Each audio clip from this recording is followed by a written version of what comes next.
última pergunta que se repetiu muito aqui é o seguinte: Paulo Guzzi vai competir? Eu vou competir. Vai. Isso eu vou. Tá na cabeça, já tem um prazo, tem um limite, tem a competição. Tem um plano. Na verdade, tem um projeto maior. Tem 2 competições na minha cabeça.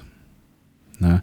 E tem o fisiculturismo e tem uma outra que é um projeto mais elaborado, que está junto com outras pessoas que estão me ajudando a programar isso, que é um desafio, na verdade, uma pessoa que eu admiro muito, né?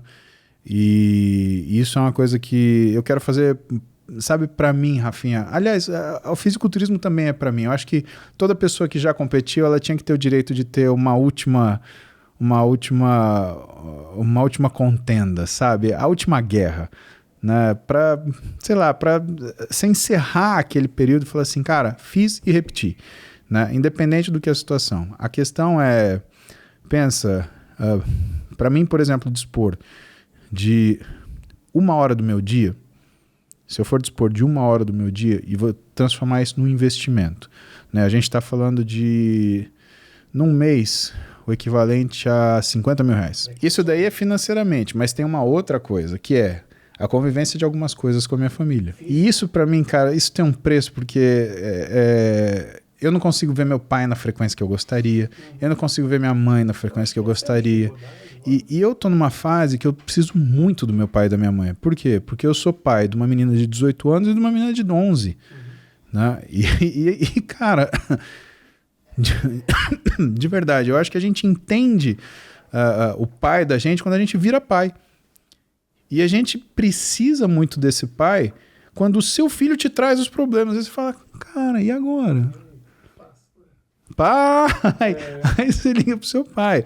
Hoje o meu pai deu aula para Maria Clara, né, de matemática. Né? Sabe? É ver o meu pai emocionado de fazer uma coisa que ele não pôde fazer para mim. A gente não tinha como, a gente morava a quilômetros de distância, né? Meus pais eram separados. Né? E quando eu fui morar com ele, quando eu vim para São Paulo, eu vim para fazer medicina, então eu ficava o tempo inteiro no cursinho. E eu passei na faculdade e fui morar perto da faculdade. Fui fazer minha vida em torno disso. Então eu não vivi isso. Ficou uma lacuna no meu pai, ficou uma lacuna em mim. Hoje eu vejo ele vendo com a Maria Clara, eu falo, cara, que avô sensacional e que pai sensacional ele é. Tem uma dor? Tem, mas não é de ciúme. É de ver o que a gente não, o que a vida tomou da gente. E que também traz uma consciência, Rafa, que é assim, o que é o custo de uma separação? Né? O pessoal vê muita gente falar de casamento, da importância, mas você tem que parar para pensar quando você tem um filho, qual que é o custo da separação? Sabe? Quanto teu filho vai conhecer de você? O que ele vai saber de você, realmente de você? Né? O que não vai ser pela boca dos outros? E sabendo pela boca dos outros, o que disso vai ser verdade? Meu pai e minha mãe, e a esposa do meu pai, a Heloísa, eu falo que eu tive uma vida privilegiada, por quê? Porque eles nunca se agrediram, nem na minha frente, nem fora da minha frente, nem para mim. Meu pai e a Heloísa vivendo junto, sempre respeitar e cuidar da minha mãe. Minha mãe e minha mãe sempre falando para admirar o meu pai. E eu acho que hoje eu sou uma pessoa sadia, e quando você fala assim, o que é o maior tesouro que você tem da sua vida? O que você acha que te fez atingir as coisas que você gostaria de atingir? Né? Não vamos falar de sucesso porque soa prepotente, né? Mas se existisse essa pergunta, o que você atribui à sua capacidade de realizar? O crescimento saudável que eu tive entre meu pai, a minha mãe e a Heloísa, que é a esposa do meu pai.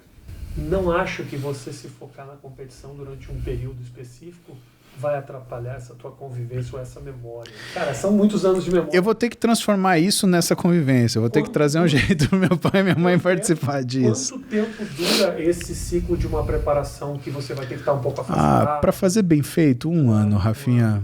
Para fazer bem feito. A questão só é tipo assim, como é que vai estar o teu humor, a tua disponibilidade, né? E por isso que tem que ser bem feito. Você conversou com o Eduardo Correia. O Eduardo Correia, para mim, é um grande professor nessas coisas, né? Porque o que é o raciocínio dele sobre isso? Que você só se sente derrotado quando você não fez tudo aquilo que você se propôs a fazer para aquela situação. E eu entendo isso da seguinte forma, né? Eu só me sinto capaz de realizar as coisas que eu faço porque eu me preparo muito antes. Então eu nunca tive medo de fazer uma prova, porque eu sempre estudei. Eu nunca tive medo de atender um paciente, porque eu sempre valorizei o que era a minha capacidade de adquirir experiência e estudar em cima dos problemas que eu tive. Só que eu não posso, por exemplo, entrar numa competição sabendo de tudo que eu preciso fazer e fazer a coisa pela metade. Então, quando eu achar esse equilíbrio, aí eu vou pegar a reta e falar assim, bom, eu vou aqui.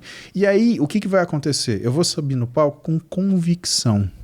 E essa convicção, cara, às vezes, o campeão, ele não é escolhido. Ele se apresenta.